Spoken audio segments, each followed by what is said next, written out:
Pero kung pag kayo po ba inoffera ng chairmanship sa anumang committee, tatanggapin nyo? Appropriations, definitely not, because it's I'm not being presumptuous, ha, Cheryl. Aha, Sagot lang yes. tanong ko, ha. Appropriations, hindi. Kasi baka sabihin, kaya ako lang ginawa to. Yung iba, sa tingin ko makakatulong naman ako kahit di ako tumanggap ng chairmanship eh.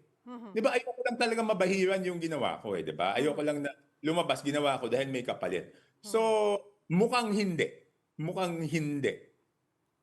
Hindi ko alam kung meron bang committee na kailangan kong tanggapin para patunay na makakatulong. Hindi naman yata eh. So mukhang hindi. Pero yung appropriations, definitely no.